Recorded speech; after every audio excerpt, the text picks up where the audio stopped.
Was blockchain a big part in your decision making?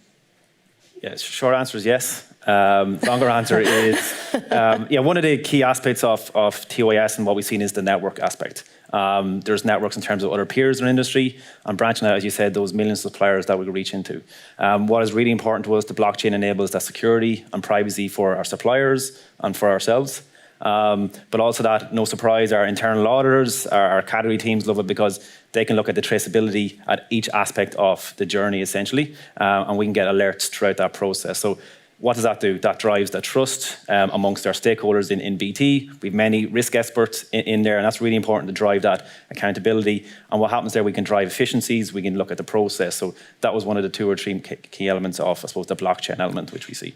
Can I take that one step further then?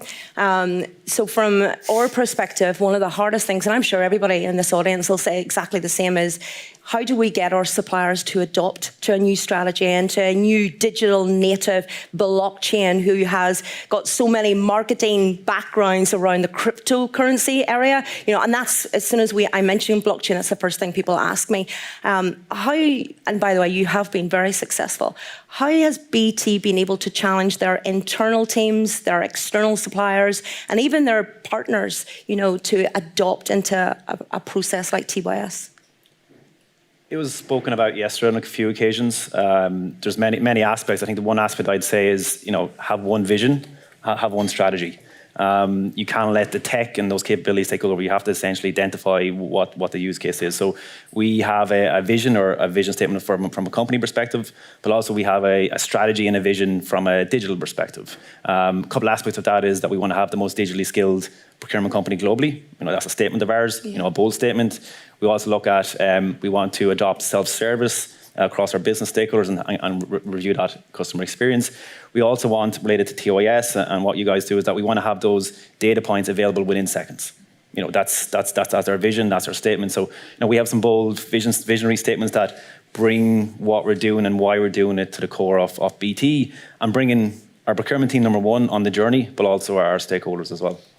So Eloise, I'm going to ask you, because you've got a wealth of experience and you talk to everybody. I think I've seen you being picked and applauded all the way through this past couple of days. Question for you, you know, where do you see supplier adoption at the moment? Because that's a massive area of collaboration. We need to make sure that not only my buyer is happy with me, my strategic partners see the benefit of actually joining us and providing business value to buyers, but it's not going to work unless the suppliers actually go, yeah, I'll join. What do you see, or where do you see the industry going with that? Well, I think it's one of the great embarrassments of our profession, and we have several embarrassments, is that we make it so hard for suppliers to transact. And I have I've written a whole thing about supplier experience management. It's the drum I beat all the time. And I'll give you a great example. And I never stop beating the client with this example.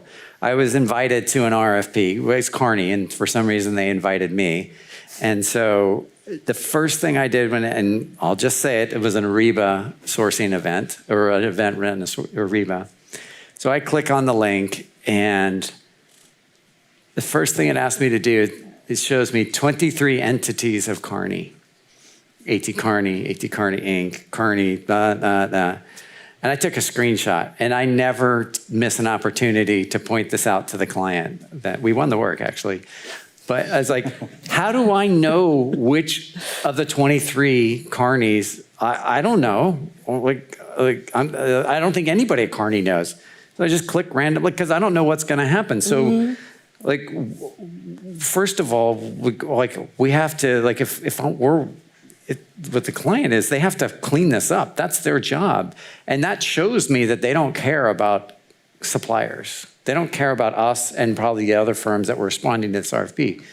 So, if we want to incent suppliers, we can't just beat on the suppliers and tell them to do better. And I've got countless examples of that. And so we're very low at the maturity. And yet, not only do you make it painful to respond to the RFP, but all of a sudden now you're going to give me a cyber survey, a cybersecurity survey, you're going to give me a risk survey, this survey, that survey.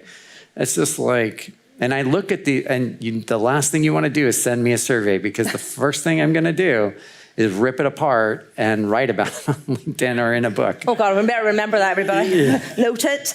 You can send it to my colleagues, but don't send it to me because it will incense me. And so that's my point, is that why are we doing this work?